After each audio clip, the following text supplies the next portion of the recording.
अर्जुन अभी सोच ही रहा था कि इतने में उसके चाचा ने उससे वो सवाल कर दिया जिसका डर अभी अर्जुन को सता रहा है। हाँ तो बेटा अर्जुन, अब तू बता कि पिछले 1 साल से कहां था तू? इस सवाल को सुनते ही अर्जुन ने खुद से झल्ला कर कहा, इस टाइम मशीन ने मुझे कहां फंसा दिया। अब क्या कहूं कि मैं कहां था 1 साल से। अरे बोल बेटा, मैं कुछ पूछ रहा हूं, बता कहां था तू? अर्जुन के चाचा जी ने एक बार फिर पूछा। वो चाचा जी, मैं साइंटिस्ट डॉक्टर सिद्धार्थ महेश्वरन के साथ पिछले 1 साल से तमिलनाडु में था। अर्जुन ने थोड़ा रुक कर जवाब दिया। हमें बिना बताए तू पिछले 1 साल से तमिलनाडु में था? क्यों, हमें तूने कुछ क्यों नहीं बताया? और तू साइंटिस्ट कब से बन गया जो साइंटिस्ट के साथ इधर उधर जाने लगा? तभी चाची ने गुस्से से सवाल किया। वो ये प्रोजेक्ट इतना सीक्रेट प्रोजेक्ट था जिसके लिए मुझे आप लोगों को बिना बताए यहां से जाना पड़ा। लेकिन अब आप टेंशन मत लीजिए, मैं अब लखनऊ आ गया हूं, हमेशा के लिए आप लोगों के पास। अर्जुन ने जवाब दिया। ओह, तो हमारा बेटा 1 साल तक किसी प्रोजेक्ट में बिजी था। तुझे पता भी है पिछले 1 साल से तुझे लेकर हम लोग कितना परेशान थे। कोई दिन ऐसा नहीं बीता जब हमें तेरी याद नहीं आई हो, और तुम्हें कि पूरे 1 साल बाद घर वापस आ रहा है। चाची ने थोड़ा मायूस होकर कहा। मुझे भी आप लोगों की बहुत याद आती थी चाचा चाची, लेकिन मैं करता भी क्या। डॉक्टर सिद्धार्थ महेश्वरन ने मुझे इस सीक्रेट प्रोजेक्ट के लिए चुना जो था, इसलिए मैं आपको कॉल भी नहीं कर सकता था। अर्जुन ने जवाब दिया। लेकिन मेरी एक बात समझ नहीं आई कि उस साइंटिस्ट ने तुझे ही क्यों चुना अपने सीक्रेट प्रोजेक्ट के लिए, और तेरी उससे मुलाकात कहां हुई? चाचा ने एक और सवाल अर्जुन से किया। इस सवाल पर अर्जुन थोड़ा परेशान हो गया। अरे ये चाचा जी को आज क्या हो गया? इतने सवाल तो उन्होंने आज तक मुझसे नहीं पूछे, लेकिन आज तो बाल की खाल निकालने पर तुले हुए और उखली में सिर दे ही दिया है, तो डरना क्या है? अपने मन में अर्जुन ने कहा। वो यहां से जाने के करीब 3-4 दिन पहले डॉक्टर सिद्धार्थ महेश्वरन अपने किसी प्रोजेक्ट की रिसर्च करने लखनऊ आए हुए थे। तब एक जगह मेरी उनसे मुलाकात हुई। उनसे मुलाकात के बाद उन्हें लगा कि मेरे अंदर एक अच्छे साइंटिस्ट बनने के सारे गुण मौजूद हैं, इसलिए उन्होंने मुझे तमिलनाडु आने को कहा। उनके रिक्वेस्ट करने पर मैं मना नहीं कर पाया, और फिर जो हुआ वो आप जानते ही हैं। अर्जुन ने जवाब दिया। लेकिन तू, चाचा ने अर्जुन से इतना कहा ही था कि इतने में अर्जुन की चाची उन्हें बीच में ही टोकते हुए बोली, ये क्या आप तो किसी पुलिस इंस्पेक्टर की तरह सवाल पर सवाल पूछे जा रहे हैं मेरे बेटे से। देखो ना बेचारा कितना परेशान हो गया। चल बेटा अर्जुन, तुझे भूख लगी होगी ना, तो वॉशरूम में जाकर फ्रेश हो जा, फिर मैं तेरे लिए खाना लगाती हूं। चाची ने कहा। हाँ ठीक है चाची, अर्जुन ने जवाब दिया। फिर मन ही मन कहा, ये हो क्या रहा है यार, कहीं मैं कोई सपना तो नहीं देख रहा हूं? भाई मुझे कोई जगाओ यार, और कह दो कि मैं सपने में हूं। खुद से कहता हुआ अर्जुन वहां से चला गया। दोपहर के 2 बज चुके हैं। अर्जुन ने खाना फिनिश कर लिया और वो अभी भी कुछ चीजों में उलझा हुआ है। एक और अर्जुन को घर पहुंचकर अपनी चाची का बर्ताव उसके लिए कुछ अजीब तो लगा, तो वहीं दूसरी ओर वो खुश भी है कि चाची अब उससे नफरत करने के बजाय प्यार करने लगी है। लेकिन बावजूद इसके अर्जुन के दिल में अभी भी सवालों का सिलसिला उठना कम नहीं हुआ है, क्योंकि पिछले 1 साल में इतना कुछ बदल चुका है जो अर्जुन को बहुत कुछ सोचने पर मजबूर कर रहा है। चाचा जी, ठीक आज से 1 साल पहले मैं तमिलनाडु को गया था, लेकिन 1 साल बाद यहाँ वापस लौटने पर मुझे यहाँ सब कुछ बदला बदला नजर आ रहा है। अर्जुन ने चाचा से पूछा। मुझे लगता है शायद तेरी तबीयत ठीक नहीं है, इसलिए तू ऐसी बहकी बहकी बातें कर रहा है। थक गया होगा ना, तू अपने कमरे में जा और आराम कर, बाकी की बातें तो बाद में होती रहेंगी। ऐसा कहते ही उसके चाचा उसके पास से उठकर चले गए। तो वहीं अभी भी अर्जुन को अपने सवालों के जवाब नहीं मिल पाए। शाम के 4 बज गए हैं। पिंकी और बिट्टू के कॉलेज से घर आने का टाइम भी अब हो रहा है। एक और अर्जुन अभी तक अपने रूम में नहीं गया, जिसका कारण उसके दिल में उठने वाले कई ऐसे सवाल हैं जो उसे अंदर ही अंदर खाए जा रहे हैं। इसलिए अपने इन्हीं सवालों से परेशान अर्जुन अभी तक हॉल में ही बैठा रह गया। अचानक उसकी चाची घर का काम करते करते हॉल में आई। जिन्हें यूं काम करता देख अर्जुन घबरा गया, क्योंकि पहले तो घर का सारा काम अर्जुन ही किया करता था, लेकिन आज अर्जुन सोफे में बैठा हुआ है तो वहीं घर का सारा काम चाची कर रही है। अर्जुन तेजी से उठकर चाची के पास जाता है और उनके हाथ से झाड़ू छीनने लगता है। लाइए चाची जी, बाकी की सफाई मैं कर देता हूं। अर्जुन ने पूछा, कभी झाड़ू पकड़ा भी है तूने? जो आज सफाई करने चला है, चल जा बैठ। चाची ने जवाब दिया। चाची के इस जवाब पर अर्जुन को हैरानी हुई। वो मन ही मन सोचने लगा, अरे ये चाची अजीब सी बातें क्यों कर रही है? कहीं मैं कोई दूसरी दुनिया में तो नहीं आ गया? इस साइंस एंड टेक्नोलॉजी की दुनिया में कुछ भी हो सकता है बाबा। अर्जुन अभी ये सोच ही रहा था कि इतने मुंह से एक आवाज आई, अरे ये क्या, तू अभी तक हॉल में बैठा है, रूम में नहीं गया? जा अपने रूम में जाकर आराम करना। चाची जी ने कहा। अगले ही पल अर्जुन उठकर आगे की ओर जाने लगा। यहां काफी सारे रूम बने हैं, जिन्हें देखकर अर्जुन कंफ्यूज हो गया है कि इनमें से उसका रूम कौन सा है। थोड़ी देर जैसे तैसे करके अर्जुन सेकंड नंबर वाले रूम की तरफ बढ़ने लगता है। अरे ये बिट्टू का रूम है अर्जुन, तेरा रूम उसके बगल वाला है। क्या हो गया इस लड़के को 1 साल के अंदर? ये तो अपना कमरा तक भूल गया है। हे भगवान, कभी ऐसा न हो कि हम लोगों को भी भूल जाए। चाची ने अर्जुन से कहा, यहां आकर मुझे ऐसा लग रहा है जैसे मैं किसी दूसरी दुनिया में पहुंच गया हूं। अब आगे क्या होगा भगवान ही जाने। ऐसा कहते ही अर्जुन अपने कमरे के अंदर जाने लगा। उधर कॉलेज में काम्या के सारी क्लासेस खत्म हो चुकी है। शाम के 4:30 बजे हैं। काम्या कॉलेज से घर को आने के लिए रेडी हो रही है। तभी इतने में आरव अपनी बाइक से उसके पास आता है। काम्या, मुझे तुमसे एक बात कहनी है। आरव ने पूछा। हाँ बोलो आरव, क्या कहना है तुम्हें? काम्या ने जवाब दिया, तुम घर को जा रही हो ना? मैं यही कहना चाहता था कि अगर तुम चाहो तो मैं तुम्हें अपनी बाइक से तुम्हारे घर ड्रॉप कर दूंगा। आरव ने थोड़ा फ्लर्ट करने के अंदाज में कहा। आरव के इस बात पर काम्या थोड़ी देर सोच में पड़ गई और बिल्कुल खामोश हो गई। अब इतना भाव मत खाओ और चलो मेरे साथ, मैं तुम्हें अपनी बाइक से तुम्हारे घर ड्रॉप कर दूंगा। आरव के ऐसा कहते ही काम्या ने मुस्कुराते हुए हाँ में अपना सिर हिलाया और बाइक की पिछली सीट पर बैठ गई। आज सही मौका है काम्या से अपने दिल की बात कहने का। ऐसे मौके बार बार नहीं मिलता बेटा आरव। आज अपने दिल की बात काम्या से बोल डाल। अपने मन में सोचते हुए आरव कहता है, वो काम्या, मुझे तुमसे कुछ कहना है। आरव ने कहा। हाँ बोलो आरव, काम्या ने जवाब दिया। जवाब में आरव आगे काम्या से कुछ कह पाता तभी उसकी बाइक के आगे कुछ अंधे बच्चों का ग्रुप आया और उन अंधे बच्चों को देखकर आरव ने अपनी बाइक रोक दी। अगले ही पल आरव बाइक से नीचे उतरा और नीचे उतरकर उन अंधे बच्चों को रोड क्रॉस कराने लगा। तो वहीं आरव की बाइक के पास खड़ी काम्या आरव को बड़े प्यार से देख रही है। कितना साफ दिल का इंसान है आरव। हल्की सी स्माइल के साथ काम्या ने अपने मन में ही कहा। उन अंधे बच्चों को रोड क्रॉस कराकर आरव वापस काम्या के पास आया। काम्या अभी भी आरव को बड़े गौर से देख रही है। उसने आरव से कहा, तुम्हें ऐसे देखकर अच्छा लगा आरव। जवाब में आरव ने हल्की सी स्माइल के साथ हाँ में अपना सिर हिलाया। यही वो सही वक्त है जब मुझे काम्या से अपने प्यार का इजहार कर देना चाहिए। फिर एक बार आरव मन ही मन बोला। इतने में अचानक काम्या अपनी घड़ी देखती है। ओह माय गॉड, 5 बजने वाले हैं। तुम मुझे जल्दी मेरे घर ड्रॉप कर दो आरव, मुझे ऑलरेडी काफी लेट हो गया है। काम्या ने कहा। हाँ ठीक है, डोंट वरी, मैं तुम्हें टाइम पर ड्रॉप कर दूंगा। आरव ने अपना आत्मविश्वास दिखाते हुए कहा और अगले ही पल उसने खुद से कहा, लगता है आज भी मैं अपने दिल की बात काम्या से नहीं कर पाऊंगा।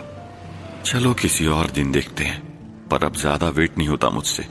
मुझे जो करना होगा जल्दी करना होगा, क्योंकि विक्की भी काम्या को इम्प्रेस करने में लगा हुआ है।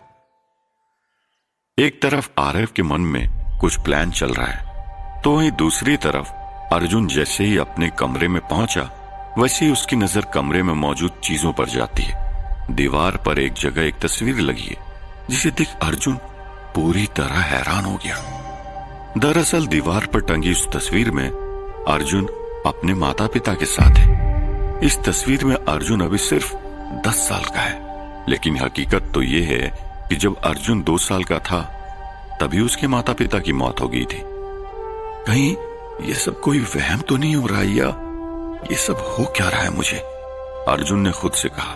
अर्जुन के साथ अभी कुछ ऐसा हो रहा है जिसे वो अभी समझ नहीं पा रहा है। उसने फिर से कहा, अरे ये कैसे हो सकता है? मेरी फोटो मेरे मम्मी पापा के साथ, पर कैसे? आखिर कब तक मैं इस टाइम थ्योरी में उलझा रहूंगा?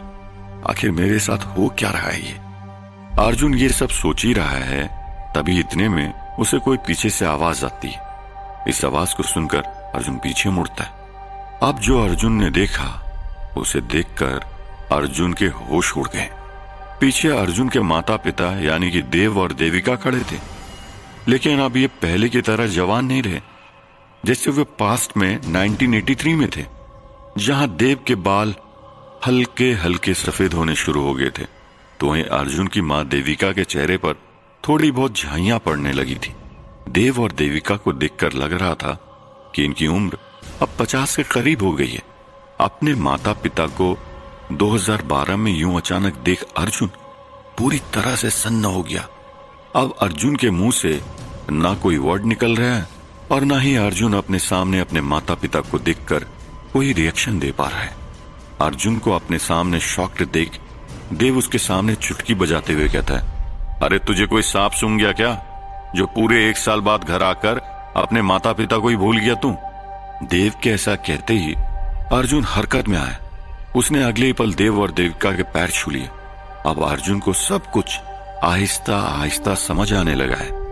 मेरे माता पिता का फ्यूचर में आना, इसका मतलब ये हुआ कि मैं एक अलग ही टाइम पैटर्न में पहुंच गया हूं, जहां मुझे मेरे माता पिता दिखाई तो दे रहे हैं, लेकिन यहां सब कुछ बदल चुका है।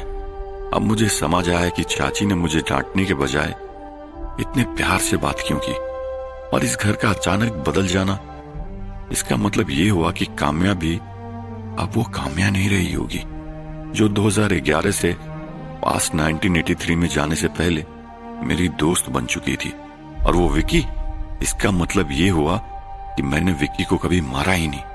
हे भगवान, ये हो क्या रहा है? आप मेरे साथ क्या कर रहे हैं? अब आप ही बताओ मैं आगे क्या करूं? ये कहीं ये सब मेरे कारण तो नहीं हुआ? मन ही मन परेशान होते हुए अर्जुन कहता है। अर्जुन के साथ इतना कुछ हो रहा है, वो किसी दूसरे टाइम पैटर्न में पहुंच गया है। यहाँ उसके लिए हर एक चीज बदल गई है, जिसकी अहम वजह पास्ट 1983 में श्रीनिवासन और डॉक्टर जूल का मरना है, जिन्हें अर्जुन ने पास्ट में ही खत्म कर दिया था, क्योंकि श्रीनिवासन या डॉक्टर जूल के हाथों ही देव और देविका को मरना था। लेकिन अर्जुन ने पास्ट में जाकर सब कुछ बदल दिया, इसलिए अब अर्जुन का फ्यूचर भी वैसा नहीं रहा जैसा छोड़कर वो टाइम मशीन से पास्ट में गया था। इसीलिए अभी देव और देविका सही सलामत अर्जुन के सामने है, जिन्हें अर्जुन के पास्ट 1983 में होने का पता भी नहीं है। और अब आखिरकार अर्जुन को अब पूरी तरह समझ आ गया कि वो टाइम ट्रेवल मशीन से एक ऐसे टाइम पैटर्न में आ गया है जहां उसके माता पिता प्रेजेंट 2012 में अभी भी जिंदा है। अब प्रेजेंट में अर्जुन के लिए चीजें काफी हद तक बदल गई है। अब ना ही उसके कजन भाई बहन बिट्टू और पिंकी पहले के बिट्टू और पिंकी जैसे हैं, और ना ही उसकी चाची पहले की गुस्सेल चाची है जो उससे सख्त नफरत किया करती थी। यहां तक कि इस टाइम पैटर्न में काम्या भी उसकी दोस्त नहीं है। हाँ, ये बात और है कि काम्या अर्जुन को जानती जरूर है, लेकिन एक डरपोक लड़के के रूप में। पर इस वक्त अर्जुन को इस बारे में नहीं पता था। साथ ही उसके साथ कुछ और भी हुआ जिसके बारे में वो नहीं जानता। खैर, अर्जुन को फ्यूचर में अपने माता पिता मिल गए हैं, जिन्हें फ्यूचर में अचानक देख अर्जुन हैरान तो है, लेकिन मन ही मन वो खुश भी है, क्योंकि पास्ट से फ्यूचर में आते वक्त अपने माता पिता से बिछड़ने के गम में वो काफी रोया था, और शायद इसलिए अभी भी अर्जुन की आंखों से आंसू बह रहे हैं। क्या हुआ बेटा, तू इतना चुप क्यों है? अरे जरा हमें बताएगा भी, पिछले 1 साल से तू गया कहां था? देव ने अर्जुन से सवाल किया। देव के इस सवाल पर अर्जुन थोड़ा रुक कर जवाब देता है, वो मैं पिछले 1 साल से तमिलनाडु के किसी साइंटिस्ट के साथ एक सीक्रेट रिसर्च पर गया हुआ था। क्या? तू पिछले 1 साल से किसी साइंटिस्ट के साथ रिसर्च पर गया हुआ था, वो भी हमें बिना बताए? अरे तुझे पता भी हमने तुझे कहां कहां नहीं ढूंढा, और तू है कि जाने से पहले तूने हमें एक फोन भी नहीं किया और हमें बिना बताए चुपचाप तमिलनाडु चला गया। देविका ने गुस्से से पूछा। अब क्या होगा आगे और कैसे एक्सेप्ट करेगा अर्जुन इन सभी चीजों को? जानने के लिए सुनिए सुपर अर्जुन का अगला एपिसोड। देविका की बात सुन अर्जुन अब पूरी तरह से डर गया। उसे समझ नहीं आ रहा था कि वो अपनी मां को क्या जवाब दे। नहीं मां, ऐसी बात नहीं है। मैं आप लोगों को बताना तो चाहता था लेकिन टाइम ही नहीं मिला। इसके बाद अर्जुन ने वही झूठी कहानी अपने माता पिता को सुनाया जो उसने अपने चाचा चाची को सुनाया था। पूरी बात सुन देव ने पूछा, लेकिन पहले तो तुझे साइंटिस्ट नहीं बनना था ना बेटा? फिर अचानक ये साइंटिस्ट बनने का जुनून तेरे ऊपर कैसे सवार हुआ, जो तू हमें बिना बताए पिछले 1 साल से हमसे दूर रहा? और ये तू कैसी रिसर्च की बात कर रहा है? साफ साफ बता, बात क्या है? देव ने एक और सवाल अर्जुन से किया। मैं आपको सब कुछ बताऊंगा पापा, पर अभी मुझे बहुत जोर की नींद आ रही है। वो मैं सफर करके थक गया हूं ना, मैं थोड़ा आराम कर लूं, फिर बाद में आपको सब कुछ बताऊंगा। अर्जुन ने बात टालने के इरादे से जवाब दिया। हाँ हाँ ठीक है, तू अभी आराम कर, हम सभी जाते हैं। ऐसा कहते देव और देविका अर्जुन के रूम से बाहर चले गए। अर्जुन ने नींद का बहाना तो बना लिया, लेकिन उसकी आंखों से अभी भी नींद गायब थी, जिसकी अहम वजह काम्या है, क्योंकि अर्जुन काम्या से प्यार करता है और काम्या को पाने के लिए अर्जुन 1983 से 2011 में टाइम ट्रेवल मशीन से आया था। लेकिन उसे क्या मालूम कि वो एक अलग ही टाइम पैटर्न में फंसकर 2012 में पहुंच जाएगा। अब तक तो काम्या मुझे भूल भी चुकी होगी और हो सकता है अब विकी या कोई और उसका बॉयफ्रेंड बन गया होगा। कल मंडे है, कल कॉलेज जाकर मुझे देखना होगा कि आखिर बात क्या है। मन ही मन ऐसा कहते हुए अर्जुन सो गया। रात के 9 बजे अर्जुन की नींद खुली। तभी उसने अपने आंखों के सामने देखा बिट्टू और पिंकी को, जो उसे देखकर मुस्कुरा रहे। बिट्टू, पिंकी, तुम दोनों यहां? अर्जुन ने चौंकते हुए पूछा। अच्छा, तो अब हम तेरा हाल पूछने भी तेरे कमरे में नहीं आ सकते ना? बिट्टू बोला। वाह, देखो तो भाई, इसे देखकर लग रहा है कि ये तो हमें भूल ही गया है। हमें पहचान तो रहा है ना? पिंकी ने गुस्से से कहा। अरे बिट्टू, पिंकी, तुम ये कैसी बातें कर रहे हो? मैं तुम्हें कैसे भूल सकता हूं? अर्जुन ने जवाब दिया। हाँ, बड़े पापा और बड़ी मम्मी ने हमें सब कुछ बता दिया तेरे बारे में, अब ज्यादा मत बन, बिट्टू बोला। अरे यार, अब तो मैं वापस आ गया हूं ना, और हाँ, अब मैं कहीं नहीं जाने वाला, अर्जुन ने दोनों को यकीन दिलाते हुए कहा। भाई, हम तो तुझे कहीं नहीं जाने देंगे अब, क्योंकि अब तुझे जाने दिया तो कहीं इस बार तो नासा न पहुंच जाए, मजाकिया अंदाज में पिंकी ने कहा। जवाब में अर्जुन समेत बिट्टू और पिंकी की हंसी छूट पड़ी और इसी हंसी के साथ रात खत्म हो गई। सुबह के 9 बजे आज पूरे 1 साल बाद अर्जुन अपने कॉलेज को जा रहा है, जहां वो आज अपने पुराने दोस्त से मिलेगा। लेकिन क्या उसके पुराने दोस्त वाकई में इस टाइम पैटर्न में उसके दोस्त हैं या कुछ और? बिट्टू, पिंकी तो आधे घंटे पहले ही कॉलेज के लिए निकल चुके हैं और अब बारी है अर्जुन की। पर अर्जुन जैसे ही कॉलेज के लिए निकला, वैसे उसकी मां ने उसे आवाज लगाई। अर्जुन, आज बस से कॉलेज जाएगा क्या? देविका ने पूछा। हाँ मां, मैं ज्यादातर टाइम बस से ही तो जाता हूं ना कॉलेज, अर्जुन ने जवाब दिया। क्या तू सचमुच में मेरा अर्जुन ही है ना? देविका ने फिर एक बार पूछा।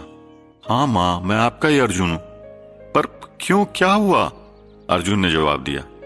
अच्छा, अगर तू मेरा अर्जुन होता तो तुझे अपनी बाइक की तो होश होती ना, या उसे भी भूल गया इस 1 साल में?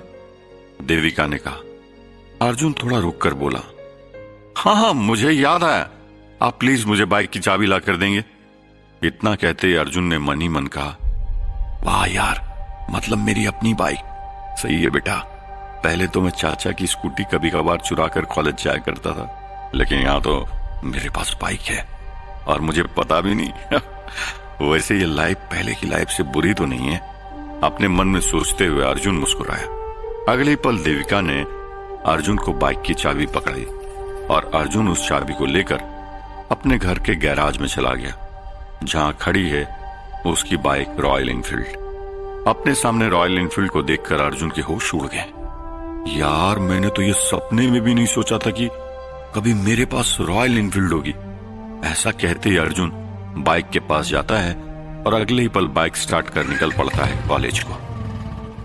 एक अलग टाइम पैटर्न में कॉलेज जाते वक्त अर्जुन के मन में काम्या को लेकर कई सवाल उमड़ रहे हैं।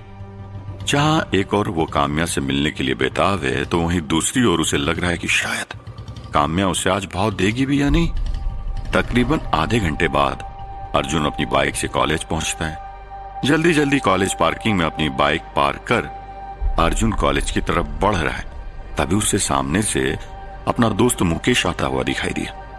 अपने दोस्त मुकेश को सामने देख अर्जुन खुश हुआ। अगले ही पल अर्जुन भागा भागा मुकेश के पास गया और जाकर उसे गले लगा लिया। अर्जुन तो मुकेश से मिलकर काफी खुश था, लेकिन क्या मुकेश भी अर्जुन से मिलकर खुश हुआ भी या नहीं, इसका जवाब अगले ही पल मुकेश ने खुद ही दे दिया। ए क्या कर रहा भाई तू, चल दूर हट, मुकेश ने अर्जुन को डांटते हुए कहा। अरे मुकेश, क्यों मजाक कर रहा है यार, मैं इतने लंबे से मैं बात तुझसे मिल रहा हूं, इसलिए तू मुझसे नाराज है ना, अर्जुन ने हैरानी से पूछा। अरे तू अर्जुन है ना, वही डरपोक अर्जुन, मुकेश ने पूछा। हाँ मैं वही अर्जुन, लेकिन मुझसे इस तरह से क्यों बात कर रहे हो? अरे मैं तेरा दोस्त हूं यार, और तू एक ही बस अभी भी मुझसे रूठा है, अर्जुन ने कहा। दोस्त? वो भी तेरा? तू किस गलत फहमी में जी रहा है बे? मैं तेरे जैसे डरपोक का दोस्त नहीं हो सकता, चल जा अपना रास्ता ना। अर्जुन का मजाक उड़ाते हुए मुकेश दूसरी ओर निकल लिया। ये मुकेश मुझसे आज ऐसा बर्ताव क्यों कर रहा है? क्या हो गया इसको? और मैं डरपोक, वो भला कैसे? अर्जुन ने मन ही मन कहा। अगले ही पल अर्जुन को ध्यान आया कि वो किसी दूसरे टाइम पैटर्न में जी रहा है और शायद इस टाइम पैटर्न में मुकेश उसका दोस्त ना हो। अरे हाँ, मैं तो अभी किसी अलग टाइम पैटर्न में जी रहा हूं और यहाँ हो सकता है कि मुकेश मेरा दोस्त ना होकर कोई और हो मेरा दोस्त, पर वो कौन है जो मेरा यहाँ दोस्त होगा? और तो और ये मुझे डरपोक क्यों कह रहा था? लगता है मुझे मीराक्ष से हुई मेरी फाइट की कहानी सुनानी पड़ेगी, कहते हुए अर्जुन आगे बढ़ जाता है। उधर दूसरी तरफ पास्ट की तरह यहां भी देव एक रिसर्च इंस्टीट्यूट में जाता है, जिसका नाम उसके बेटे के नाम पर रखा गया है, अर्जुन रिसर्च इंस्टीट्यूट। बेंगलोर से लखनऊ शिफ्ट होने के बाद देव ने लखनऊ में अपना खुद का रिसर्च इंस्टीट्यूट खोला है, जिसका नाम भी उसने अपने बेटे अर्जुन के नाम पर ही रखा था। दरअसल इस साइंटिस्ट रिसर्च इंस्टीट्यूट में साइंस के स्टूडेंट्स को नई नई टेक्नोलॉजी पर रिसर्च की ट्रेनिंग दी जाती है। देव न सिर्फ अपने इंस्टीट्यूट का मालिक है, बल्कि इंस्टीट्यूट का हेड भी देव ही है। देव अभी अपनी कैबिन में मौजूद है, जहां उसे अर्जुन का ध्यान आता है। पिछले 1 साल से मेरा बेटा गायब था। जब मैंने कल रात उससे पूछा था, तब उसने बताया था कि वो तमिलनाडु के किसी साइंटिस्ट, क्या नाम बताया था उसने उस साइंटिस्ट का? हाँ याद आया, डॉक्टर सिद्धार्थ महेश्वरन। इंटरनेट पर इसकी जानकारी जरूर अवेलेबल होगी। ऐसा कहते ही देव अपने कंप्यूटर इस बारे में कुछ सर्च करने लगता है। तभी अचानक उसके कैबिन के दरवाजे पर कोई दस्तक देता है। मैं आई कम इन सर? यस प्रेरणा, कम इन। प्रेरणा देव के इस इंस्टीट्यूट में उसकी असिस्टेंट है, जो एक फाइल लेकर देव के पास आती है। सर, ये रही इस मंथ की रिसर्च की कुछ लिस्ट जो हमारे स्टूडेंट ने पुणे जाकर की है। देव उस फाइल को देखता है और अगले ही पल अपने केबिन से उठकर अपने स्टूडेंट के पास चला जाता है। वहीं दूसरी ओर अर्जुन अभी कुछ सोच ही रहा है, तभी उसके सामने एक लड़का आता है, जो कि दिखने में दुबला पतला लड़का है, जिसका नाम है कार्तिक।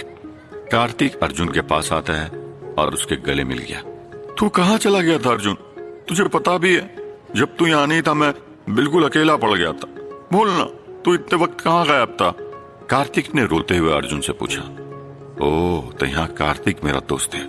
वाह रे किस्मत, लगता है ऊपर वाले ना मेरी किस्मत में गजब के दोस्त लिखे हैं।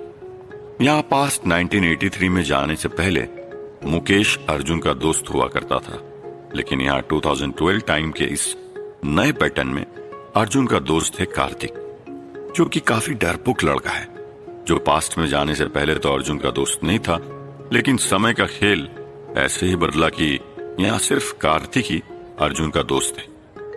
अरे अरे कार्तिक मेरे दोस्त, अब ये रोना धोना बंद कर, देख मैं वापस आ गया हूं ना, अर्जुन ने कहा। और अगले ही पल अर्जुन ने कार्तिक को भी यही बताया कि वो पिछले 1 साल से तमिलनाडु में था। अर्जुन और कार्तिक आपस में कुछ बातें कर रहे थे, तभी इतने में उन्हें सामने से विक्की अपने 4-5 दोस्तों के साथ उनकी ओर आता हुआ दिखाई दिया। विक्की की नजर भी अर्जुन पर पड़ गई, जो अपने दोस्तों के साथ बड़े ही रौब से अर्जुन की ओर बढ़ा चला आ रहा था। विक्की अर्जुन के सामने आकर खड़ा हो गया और उसे कुछ देर तक नॉन स्टॉप घूरने लगा। तो आज आ ही गया तू कॉलेज में, मुझे तो लगा था कहीं मेरे डर से मर न गया हो। विक्की ने रौब झाड़ते हुए अर्जुन से कहा। डर कमजोर को लगता है, इसलिए इस डर से मेरी दोस्ती तो नहीं है, अर्जुन ने मुस्कुराते हुए जवाब दिया, क्योंकि अभी वो पुराने कॉन्फिडेंस में जी रहा था। और अर्जुन की बात सुन विक्की हंसने लगा। अरे देखो भाई, कैसे आपसे चौड़ा होकर बोल रहा है, अगर आप कहे तो हम अभी इसकी अकल ठिकाने लगा दें।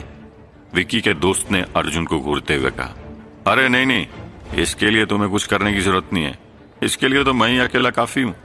लेकिन एक बात मुझे समझ नहीं आई, इस फट्टू के अंदर आज विक्की से नजरें मिलाने की हिम्मत कैसे आ गई। विक्की ने हैरान होकर कहा। टाइम हर किसी को बदल कर रख देता है विक्की, और इस बार टाइम ने मुझे बदल दिया है, अर्जुन ने जवाब दिया। अच्छा, इसका मतलब तू विक्की की आंखों में आंखें डालकर उसे डराने लगा। विक्की ने गुस्से से आगे कहा।